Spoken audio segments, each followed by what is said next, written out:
O Brasil Colônia, período de 1500 a 1822, a formação, economia, sociedade e resistências. O período do Brasil Colônia, compreendido entre os anos de 1500 a 1822, o que representa mais de 3 séculos da história do país sob domínio de Portugal. Esse longo intervalo foi marcado por transformações profundas na paisagem territorial, na economia, nas relações sociais e na vida cultural. A colonização portuguesa deixou marcas que influenciam a sociedade brasileira até os dias de hoje, como a desigualdade social, a concentração fundiária e a presença marcante da herança africana e indígena. Para entender este período, é necessário analisar as fases da colonização, os ciclos econômicos, a estrutura social, os conflitos e resistências e os processos que levaram à independência. O início da colonização 1500 a 1530, o processo colonial brasileiro, começou oficialmente em 22 de abril de 1500, com a chegada da esquadra de Pedro Álvares Cabral, as terras que mais tarde seriam chamadas de Brasil. Inicialmente, Portugal não demonstrou grande interesse na exploração sistemática da nova terra. Havia 2 razões principais para essa postura.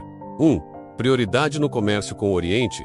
O lucro obtido com especiarias da Ásia, como pimenta e canela, era muito maior do que qualquer expectativa imediata no Brasil. 2. A ausência de metais preciosos visíveis, diferente do que ocorreu com os espanhóis na América, que rapidamente encontraram ouro e prata no México e no Peru. Os portugueses não localizaram riquezas minerais logo de início. Nesse período pré-colonial, as principais atividades foram escambo do pau-brasil com povos indígenas, que cortavam a madeira em troca de ferramentas metálicas e outros produtos. Explorações litorâneas, para reconhecimento do território. Defesa mínima do território, com pequenas expedições para evitar invasões estrangeiras. A presença de franceses interessados no comércio de pau-brasil levou à necessidade de uma colonização mais efetiva. A colonização sistemática e as capitanias hereditárias 1530 a 1549. A primeira tentativa concreta de ocupação territorial e exploração econômica se deu com a criação das capitanias hereditárias. Em 1534,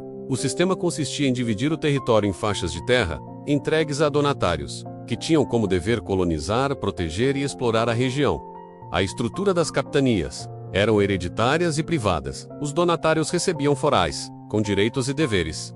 Tinham permissão para explorar economicamente e conceder sesmarias. São terras a colonos que se comprometiam a cultivar. As dificuldades do sistema.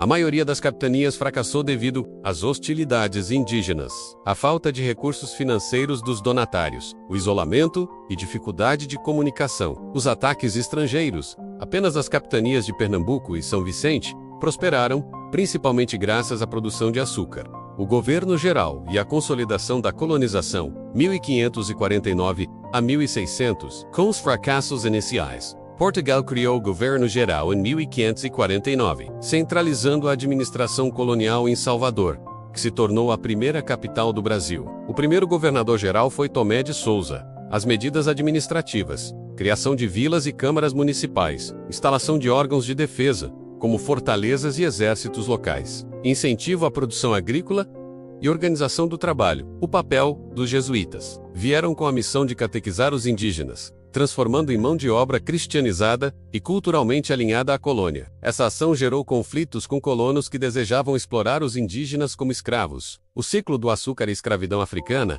séculos 16 e 17, o açúcar foi o primeiro grande produto de exportação do Brasil. O clima e o solo do Nordeste eram favoráveis ao cultivo da cana-de-açúcar, e Portugal tinha experiência com engenhos nas ilhas atlânticas, como Madeira e Cabo Verde. O sistema plantation. A economia açucareira seguiu o modelo plantation. Latifúndio, grandes propriedades rurais, monocultura, produção de um único produto, mão de obra escravizada, principalmente africana, produção voltada para exportação. A escravidão africana, com a resistência indígena e a proibição oficial da escravidão nativa em grande escala, os portugueses intensificaram o tráfico negreiro. Milhares de africanos foram trazidos ao Brasil, formando a base da mão de obra na colônia e deixando profundas marcas culturais. As invasões estrangeiras. O sucesso do açúcar atraiu a cobiça de holandeses, que ocuparam parte do Nordeste entre 1630 a 1654. A experiência do governo de Maurício de Nassau em Pernambuco trouxe avanços urbanos e científicos, mas terminou com a vitória portuguesa na Batalha dos Guararapes. O ciclo do ouro e interiorização, século XVIII. Final do século XVII, foi descoberto ouro em Minas Gerais, mudando o eixo econômico do litoral nordestino para o interior. Esse ciclo trouxe transformações profundas: crescimento populacional e urbanização, com cidades como Ouro Preto e Vila Rica, criação das casas de fundição e o quinto imposto de 20% sobre o ouro, conflitos com a coroa portuguesa, devido aos altos impostos e fiscalização rígida.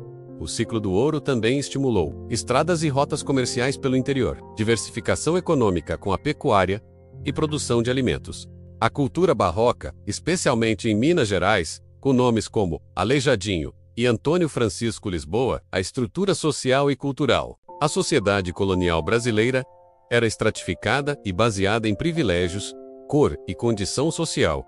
As classes sociais, os grandes proprietários donos de engenhos e minas, com poder político e econômico, os homens livres pobres, menos artesãos, pequenos lavradores, tropeiros, os escravizados menos africanos e seus descendentes, além de indígenas em menor número, as influências culturais, mistura de tradições europeias, africanas e indígenas, música, culinária e religiosidade sincrética, festas religiosas e irmandades leigas que misturavam devoção e resistência cultural.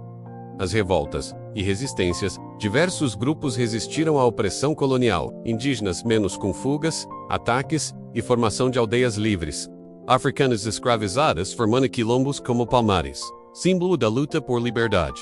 Coloniais insatisfeitos, movimentos como a Inconfidência Mineira 1789 e a Revolta dos Alfaiates, 1798 expressaram o desejo de liberdade e contestação ao controle metropolitano, o declínio do sistema colonial e caminho para a independência. No início do século XIX, diversos fatores levaram ao enfraquecimento do sistema colonial: crise do ouro e da economia açucareira, iluminismo e revoluções atlânticas, que inspiraram ideias de liberdade. Transferência da corte portuguesa para o Brasil, 1808, com a abertura dos portos e estímulo à economia local. Esses acontecimentos abriram caminho para o processo de independência, consolidado em 7 de setembro de 1822, com a ruptura oficial do Pacto Colonial. O Brasil Colônia foi um período de formação econômica, social e cultural que deixou marcas profundas. Durante mais de 3 séculos, a exploração baseada na monocultura, na escravidão e na subordinação à metrópole moldou uma sociedade desigual, mas também criou um espaço de encontros culturais únicos, que resultaram na diversidade brasileira. Da exploração do pau-brasil ao ciclo do ouro, das capitanias hereditárias às revoltas de libertação. O período colonial é essencial para compreender a construção do Brasil como nação. Suas contradições e legados ainda ecoam na vida contemporânea, tornando seu estudo indispensável para quem deseja entender a história e os desafios do país. Se gostou do vídeo, curta, comente, compartilhe e se inscreva no canal.